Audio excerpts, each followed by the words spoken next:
Des ondes vocastes, les archives. Alors, histoire de se remémorer des parties de l'histoire de la radio, un petit quiz. Alors, je suis en train de voir les réponses, donc je ne suis pas loin de les voir non plus. Ça perd de son intérêt. Vas-y, première question. Alors, combien de radios FM françaises existant toujours aujourd'hui se nomment Contact FM? Réponse A, 1 que je ne citerai pas. Réponse B, 3 que je ne citerai pas. Réponse C, 4 que je ne citerai pas. Ou la D, 1 545 641 985, et là je les citerai toutes. moi je pense qu'il y en a 3. J'en vois déjà 2, donc j'imagine qu'il y en a une troisième. Moi j'ai vu la réponse, donc je le sais. Frédéric?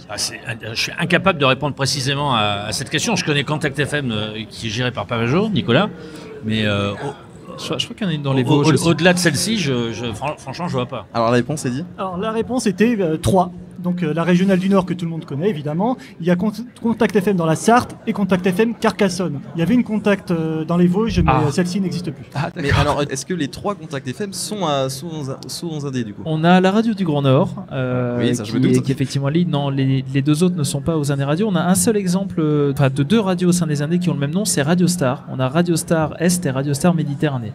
Ce qui n'est pas forcément simple en termes de gestion parfois aux Indés. Entre les deux, on confond régulièrement. Deuxième question du coup, Eddy.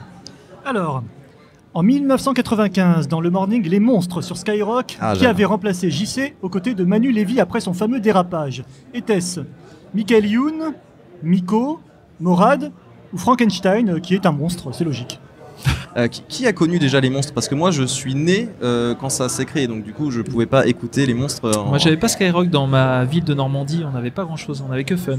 Frédéric? Je connaissais les monstres, ouais. Alors, je suis incapable de répondre à cette question. C'est un faux expert, ce Frédéric. Non mais attendez, mais vous avez vu la nature des questions, c'est quand même ultra. Oui, c'est beaucoup plus facile quand on a les réponses. Non, mais déjà d'une part, mais là les monstres, en quelle année? 95. 95. Oui, parce que JC, il y a eu JC avait dérapé au moment du Flash Info. Ouais, il avait dit quoi? C'était quelqu'un un flic est mort, c'est une bonne nouvelle. Oui, voilà. Ce qui a valu à Skyrock une suspension d'antenne de 24 heures. Je me demande si c'est pas Youn qui avant était sur Fun, qui avait fait un switch. Non, c'est pas Youn. Raté? Bon. Si, c'est Youn? Non, c'est pas Youn. Non, c'est pas Youn. C'est Morad, non? C'était Morad, oui. Ouais. A guitar? Yes, a guitar is a little place, you know, guitar on a rock and a little bitter, and it's just right. Ah, yeah, a guitar. Knock, knock, knocking on heaven's door. A door, door, door, door. 1, 2, 3 comes beating them all. Just beat it. Das ist vielleicht ein Golfen des Pfaffendaufs. Nous sommes un groupe anglais. 1, 2, 3, I'm in a building on the river on the fork and the mile in the river and the wall. Knock, knock, bitty, bitty, bitty, bitty, wall. Yeah, yeah, yeah. Alors Michael Youn, lui, était à Skyrock à la matinale, mais bien après en fait. Okay. Troisième question. Et je précise que Morad est aux Indés maintenant. Il est sur Kit FM. Exactement, ouais. Qui avait la réponse dans la salle? Personne n'avait la réponse dans la salle. Allez, tu as fait perdre 2 personnes dans le public. Hein. Mince. Bon, on va essayer de les ramener. On va aller dans les années 80, dans les radios libres maintenant. Le chanteur Phil Barnet avait fait de la radio avec sa propre émission de rap. Mais sur quelle radio libre était-ce? Ah non, là... Était-ce Radio Verte, Radio Nova, Carbone 14 ou La Voix du Lézard qui était l'ancêtre de Skyrock? C'est La Voix du Lézard, non? Eddy, Anthony je n'en sais strictement rien. Non, personne ne sait, non. Sans avis. Je peux chanter Phil Barnet par contre si elle veut. Ah oui. Alors. Eh bien non, c'était sur Carbone 14 en 1982 et l'émission s'appelait Salut les salauds. Je peux tout faire, même danser aérobic avec Phil Barnet et Black Star Music. Je n'ai qu'un besoin, je n'ai qu'une envie, c'est faire écouter ma musique à tout Paris. Bientôt, tous les jours, servis par le virus. De Funk Machine, je vous en demanderai plus. Le mardi, le jeudi, de 17 à 19. Vous voyez, c'est pas vieux, je dirais même c'est tout neuf. Tous les imports que vous entendrez, pour la plupart, sont d'exclusivité. Vous voulez savoir où on les trouve à Paris? C'est vraiment tout simple, c'est mini-club de nuit. De la funk musique, c'est l'As des As. C'est 42 boulevard du Montparnasse. Restez avec moi, ça va commencer sur Carbone 14 et vous allez craquer. Poussez donc les meufs, la musique à fond la caisse. Il va falloir bouger un peu le fait. Salut les salauds. Salut à tous, c'est Barnet. Let's start, do it again now. Salut les salauds. Really funky show. Au rendez-vous tombe. Do it. Salut les salauds. Black Star Music on the top. Au rendez-vous tombe. Salut les salauds. Salut à tous, we're gonna have a good time now. Do it. Je vais vous raconter Let me hear it now. mon aventure de nuit d'été. Rendez-vous manqué. Histoire banale, pas compliquée. Téléphone occupé. Le bon début pour une télévision branchée. Programme de vie pour allumer. Cendrier vidé, toutes tes beautés sans manger. Le crassiné. Tout est prêt, il peut arriver.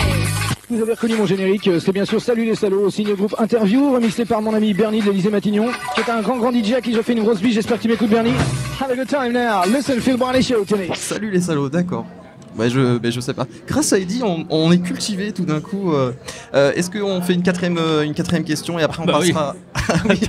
Tant qu'on part d'une tôle, on va y aller jusqu'au bout là. En fait, on restera jusqu'à ce qu'on arrive à répondre à une des questions. C'est la fin du salon en fait.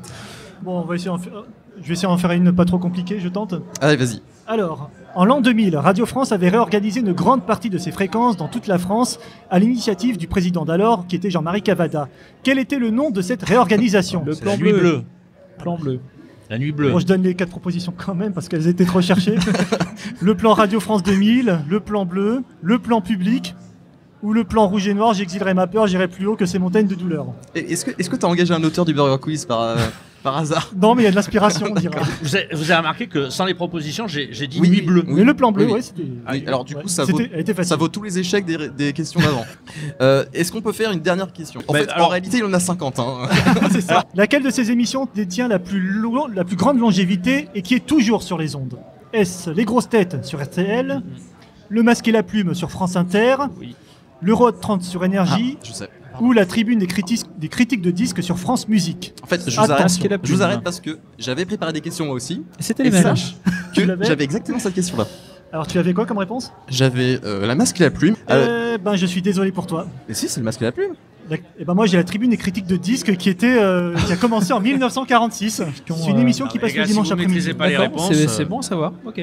Je vous propose d'entendre le premier enregistrement que nous ayons eu de la Camère Symphonie en micro-sillon. Car au dernier jour du 78 tours, il y a eu un enregistrement qui a disparu des listes depuis fort longtemps. De René Lebovitch? Je crois, oui. Oui, dans cette fameuse marque Contrepoint. Je crois. Oui, C'était au tout début du micro-sillon, à la fin du 78 tours. Toujours est-il qu'en micro-sillon, la première version que nous ayons eue, conçue et réalisée pour le micro-sillon, c'est celle de l'orchestre symphonique du Südwestfunk de Baden-Baden, sous la direction de Jascha Orenstein, que je vous propose d'entendre. Des ondes Vocast.